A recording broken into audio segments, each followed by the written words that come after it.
Mesdames, Messieurs, bienvenue à votre magazine Dites-moi tout. La drépanocytose, il faut qu'on en parle, il est temps de briser le silence. Aujourd'hui, nous allons en parler avec une dame qui tient une fondation qui s'appelle Fondation Les Frères de Zoé. Elle est la présidente d'ailleurs de cette fondation. Il s'agit de Madame Massi Tchongo qui a accepté notre invitation pour qu'ensemble puissions briser le silence. Madame Massi, bienvenue. J'ai dit tout au début de l'émission qu'il était temps de briser le silence et d'ailleurs on le voit à travers ce roll-up. Puisqu'on parle justement de cette drépanocytose qu'on appelle communément anémie SS, on parle de la prise en charge. Comment, à votre niveau, parce que je pense que vous avez quand même une certaine expérience par rapport à ces enfants drépanocytaires, quel est, à votre niveau, sans que vous ne soyez médecin, quels sont, je vais dire, les quelques trucs et astuces que vous pouvez nous donner à nos parents qui avons des enfants drépanocytaires? Qu'est-ce qu'il faut faire? Voilà, c'est pas compliqué. Je pense qu'avec la drépanocytose, il y a d'abord le tableau, tout ce que les médecins vous disent de faire. Quand vous les suivez à la lettre, vous avez des enfants en bonne santé. Donc, genre, ils doivent être hydratés. Moi, mes enfants, ils boivent de l'eau tout le temps. Okay. Même ceux qui ne sont pas concernés. Dans notre maison, chez nous, ici, mon mari, mes enfants, nous buvons beaucoup d'eau. Boire de l'eau tout le temps, c'est-à-dire après combien de temps disons, les espaces de combien de temps? Disons 1,5 litre à 2 litres par jour serait l'idéal. Okay. Pour ceux qui ils ont quand même 15 et 13 ans, 1,5 litre, 2 litres s'ils le peuvent, c'est l'idéal. Parce que quand ils prennent de l'eau, ça aide les globules rouges à ne pas prendre la forme d'un croissant. Donc, quand ça change de forme, ça prend une forme de... Donc, ils disent falciforme. Quand ça change de forme, au lieu d'être en rond, ça prend la forme d'un croissant. C'est ça qui cause des crises.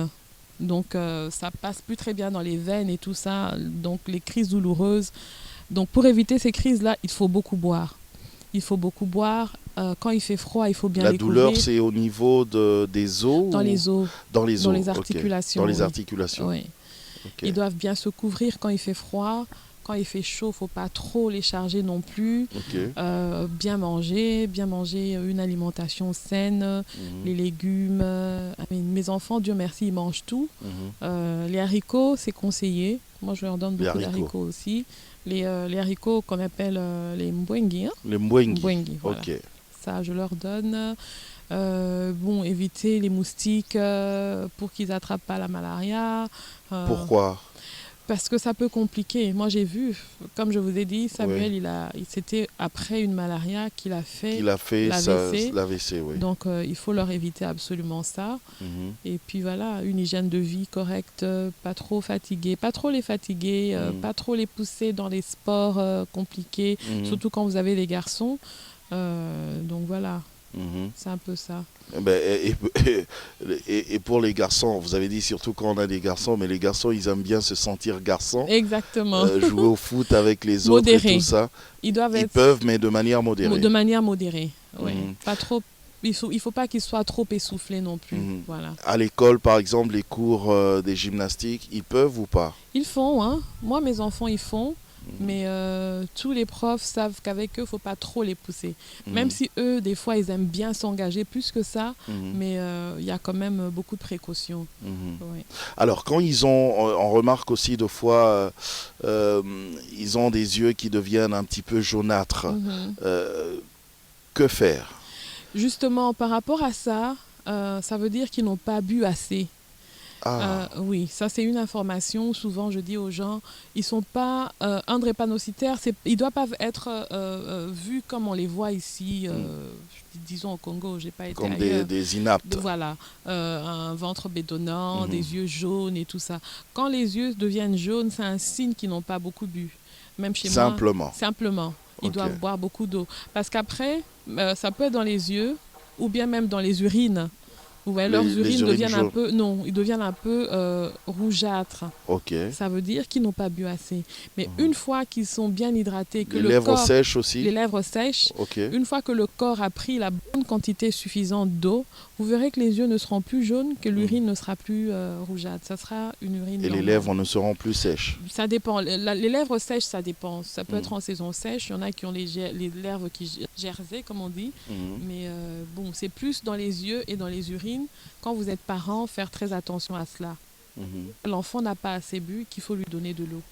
De l'eau ou du jus, quelque chose, mais quelque chose pour le garder hydraté. Hydraté. Je voulais pas poser cette question, mais je la pose vraiment quand même. Parce que Madame Massi Tchongo, vous êtes une maman. Et on va dire une maman africaine. Dans ces genres de cas, chez nous en Afrique, soit vous, la femme, vous êtes stigmatisée, soit c'est l'homme qui est stigmatisé, mais très souvent c'est la femme qui souffre en fait. Comment est-ce que vous avez pu gérer, justement, on va revenir au regard des gens, mais au regard des gens par rapport au regard de, même pas de votre famille, mais de la belle famille. Comment vous avez géré ça et comment eux, ils ont appréhendé la nouvelle? Voilà. Moi, je dois dire que c'est vrai que c'est des cas très difficiles. Je connais des gens qui se sont séparés ou bien on a demandé, la famille du garçon a demandé qu'il prenne une autre femme, qu'il lui fasse d'autres enfants et tout. Mais Dieu merci, moi j'ai été bénie avec une belle famille, des gens très bien. Des gens qui ont un grand cœur. Ma belle famille m'a accompagnée, m'a soutenue, ma belle-mère, mes beaux-parents. C'est vraiment des gens qui nous ont accompagnés, qui ne nous ont pas jugés. On a eu leur soutien du début à la fin. Donc voilà, ils nous ont accompagnés, ils nous ont soutenus, ils nous ont encouragés. Ce n'est pas des gens qui nous ont jugés. Dieu merci. Et donc voilà. Est-ce que ça vous arrive, parce que vous êtes chrétienne et votre mari est même pasteur, est-ce que ça vous arrive de fois de penser, de dire, ben, Seigneur, nous te servons, nous te suivons, mais pourquoi tout ça? Ça vous est arrivé une fois ou pas du tout? Bon, des fois, dans les moments de... Bon, ça, c'est au tout début, hein, il y a longtemps, quand les enfants ont fait des fortes crises et tout. Des fois, il y a des moments de questionnement. Mais avec la maturité, on se dit que Dieu ne fait jamais les choses au hasard. Amen. Voilà. Peut-être au début, on peut penser que voilà, on a été mal conduit ou mal dirigé par un pasteur ou quoi. Mais en même temps, je dis que Dieu ne fait pas les choses au hasard. Amen. Voilà. Si je n'avais pas connu cette histoire, ou si nous n'avions pas connu cette histoire, mon mari et moi, nous ne serions même pas concernés. Nous allions passer tout diagnosticitaire comme voilà.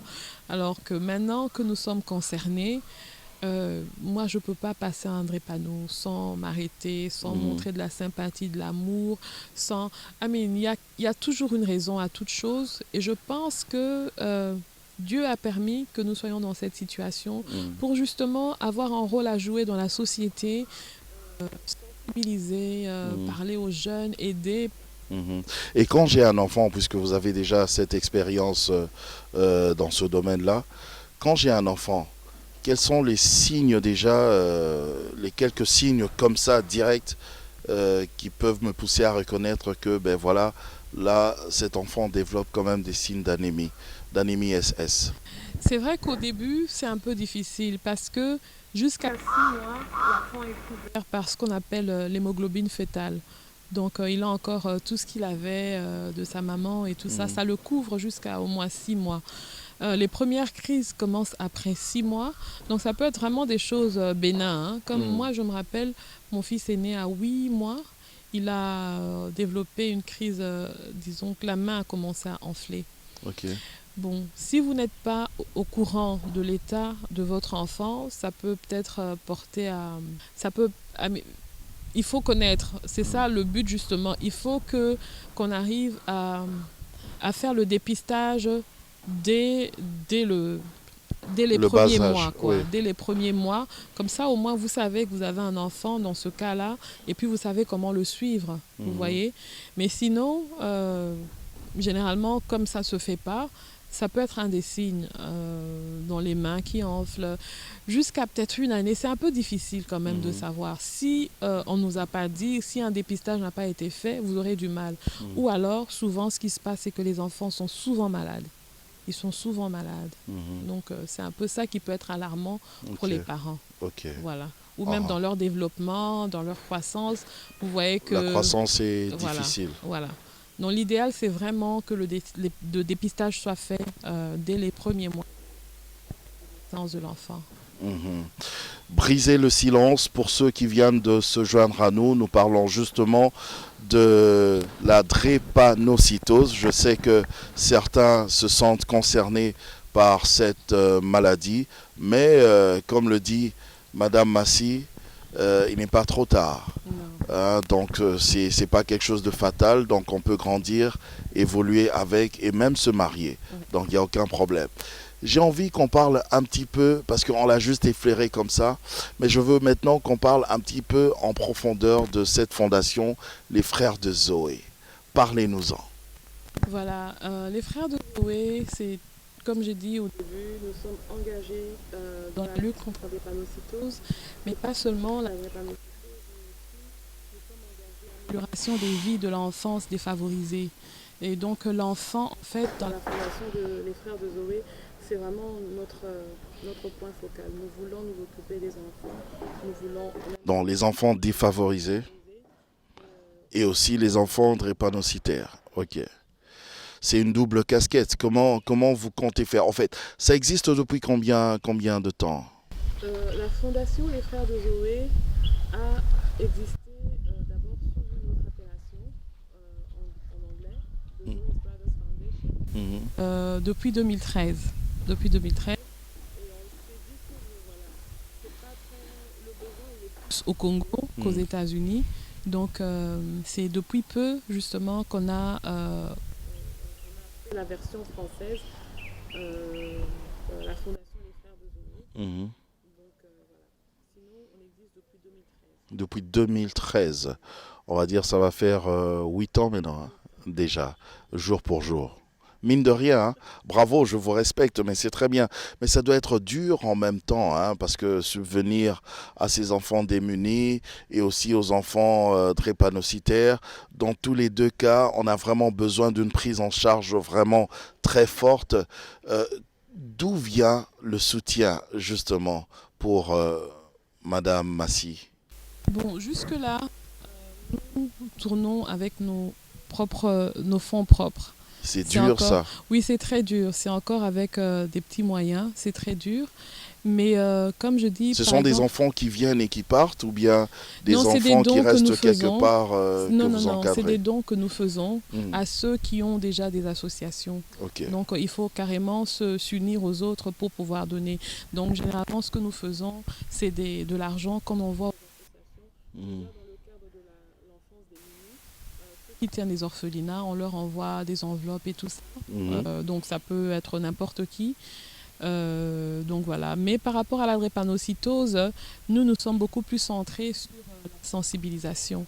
Parce que à part la sensibilisation que nous pensons être la clé de la drépanocytose, j'estime qu'il n'y a pas...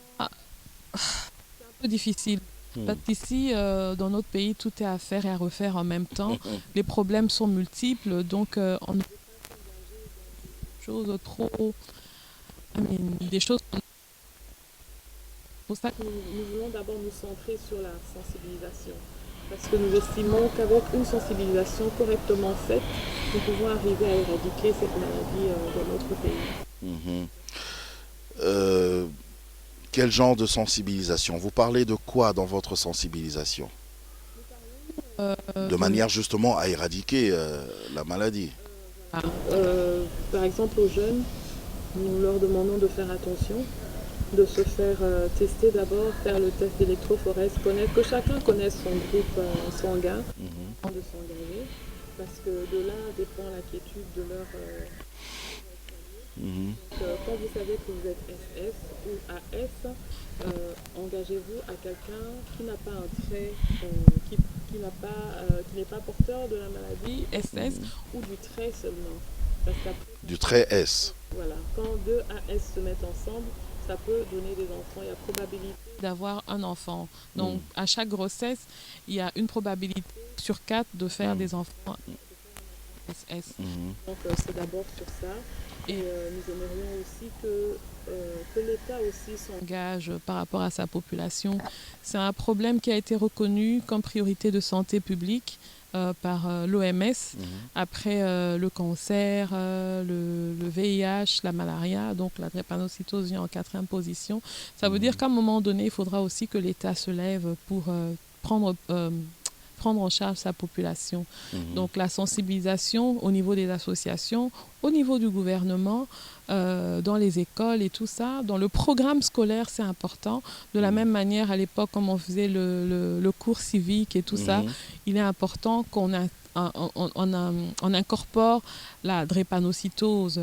Parce que même nos jeunes, vous savez, dans le secondaire, il y a des jeunes qui sont déjà sexuellement actifs. Donc, il est important déjà à ce niveau-là qu'ils connaissent leur pour faire attention quoi, dans leur engagement.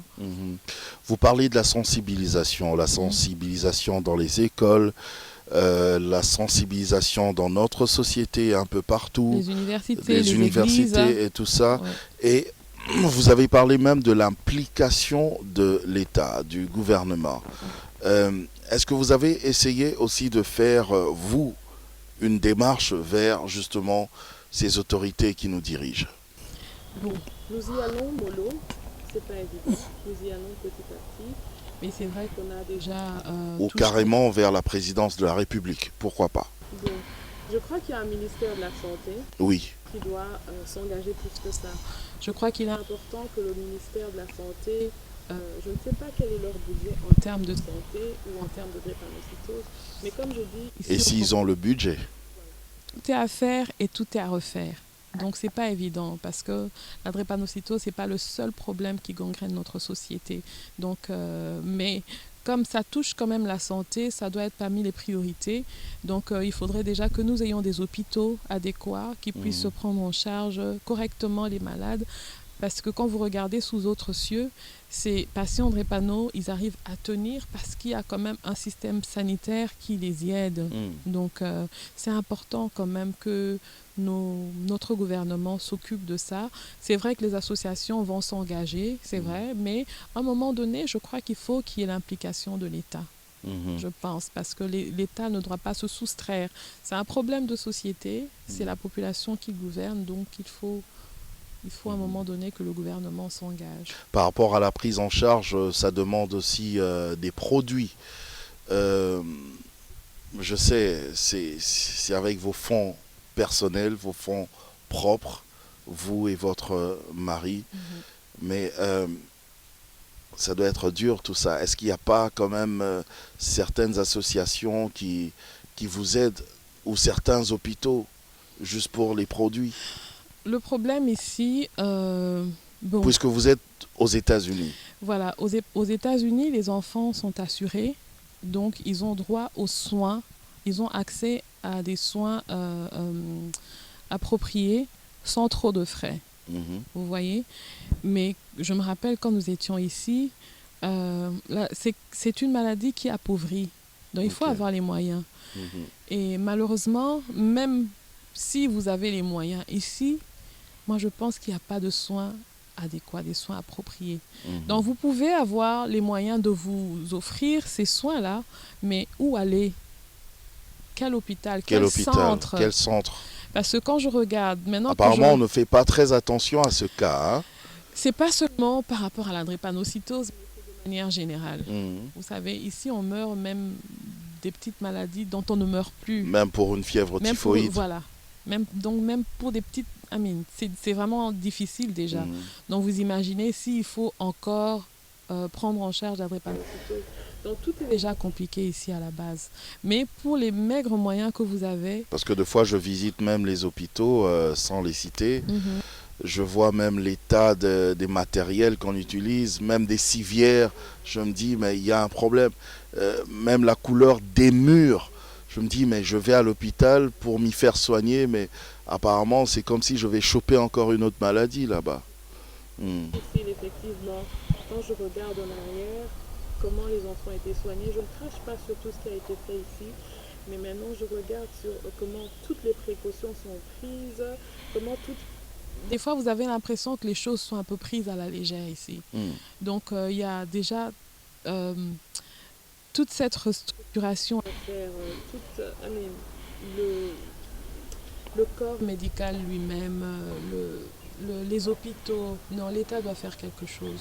Pas seulement en Ou termes peut-être que de le corps, ou peut-être que le corps médical n'est pas assez motivé non plus. Hein. Exactement, il y a tout Nos ça. médecins pleurent, nos infirmiers pleurent. Exactement, il y a tout ça. Il y a tout ça. Donc, il faut, comme je dis, à un moment donné, il faut vraiment que l'État s'engage, mais de manière sérieuse. Sinon, c'est une catastrophe. Ouais. Jusqu'où vous pensez aller avec cette lutte, Maman Massi? Moi, vous savez, je ne peux pas juste me contenter de vivre aux États-Unis, de dire que mes enfants vont bien, ils se portent bien. Non, chaque fois que je les vois, les conditions dans lesquelles ils sont soignés, ça me fend le cœur. Ça me fend le cœur à savoir que les enfants au Congo sont complètement démunis, des enfants qui auraient pu vivre, qui ne peuvent pas vivre justement parce qu'il n'y a pas le minimum qui leur est offert. Ça me fait mal. Donc je suis déterminée à aller jusqu'au bout pour pouvoir faire bouger les choses ici au Congo. Oui. Donc vous avez besoin d'aide, énormément besoin d'aide. Il faudra de l'aide. Avec vos propres moyens, je vois mal comment est-ce que vous pourrez... Non, ça demande beaucoup. Il faudra de l'aide à un moment donné, il faudra de l'aide, mais surtout de l'engagement des uns et des autres, de l'engagement du gouvernement, l'engagement de tout le monde. Vous voyez, on parle de la sensibilisation. Souvent, les gens pensent qu'il faut peut-être prendre un grand micro, un grand podium, se mettre peut-être à Sainte-Thérèse pour pouvoir parler. Non, la sensibilisation doit commencer déjà dans notre entourage immédiat. Okay. Donc, déjà, vous, tonton Jacob, brisez le silence. En parler. Exactement. Dans votre milieu professionnel, vous pouvez en parler. Déjà avec des amis, en famille, on en parle à l'école. Il faut partir de rien, mais pour avoir des plus grands résultats. Vous voyez? Donc, briser le silence, c'est ça la clé même. Briser le silence, parler ouvertement de cette maladie. Généralement, les gens ne veulent pas parler de leur situation. Vous serez surpris de savoir combien de monde sont engagés, sont touchés par cette maladie. Et je me rappelle quand j'ai commencé à faire la sensibilisation sur les réseaux sociaux, j'ai reçu beaucoup de inbox, comme on dit, pour me demander mais pourquoi tu en parles? Je dis mais j'en parle parce que justement je suis affectée par cela. Et c'est là que vous entendez tiens moi aussi, mais beaucoup de gens sont affectés mais personne n'en parle. Je crois qu'il est temps d'oser, il est temps d'en parler ouvertement, il est temps de faire du bruit par rapport à cette maladie pour pouvoir avoir les résultats, que le taux d'atteinte puisse diminuer, qu'on voit quand même qu'au Congo, voilà, ça va, c'est stable ou bien c'est en train de descendre, mais pas que la flèche ne continue pas de monter, parce que c'est ça le danger justement. D'après les statistiques maintenant, la flèche continue ou bien... Vous savez, vous qui êtes dans le domaine. Je vous dis, au Congo, c'est vraiment difficile. Même les statistiques. On a atteint un point rouge déjà? Déjà, il faut avoir les statistiques. Ok. Même les statistiques. Vous les avez déjà? Vous avez jeté un œil? Les statistiques datent de quand? Et qui fait les statistiques au Congo? Donc, c'est déjà, comme je dis, tout est à refaire. Il faut commencer... il faut tout regarder, quoi. Il faut tout regarder. Et si on n'en parle pas, ça ne fera que monter. On vient en 3e position dans le monde. C'est dommage. Et je me rappelle à Bruxelles, à l'hôpital des enfants Reine Fabiola où les enfants étaient suivis, la plupart des drépano qui venaient là, c'était des Congolais. Bon, vous allez me dire que peut-être qu'il y a plus de Congolais en Belgique que d'autres Africains, mais même le médecin, il y avait un médecin camerounais qui était là, et il disait que voilà, il faut faire quelque chose parce que le Congo est en train de... C'est un pays où le taux est élevé, donc il faut absolument faire quelque chose. Et je pense que ce quelque chose, c'est vraiment en parler, Vraiment en parler, sensibiliser comme on a fait avec le VIH, comme on a fait avec la malaria, comme la clé de la En drépanocytose. parler sans tabou. Sans tabou. Je ne sais pas pourquoi... Et arriver aussi à répertorier ces différents cas. Hein.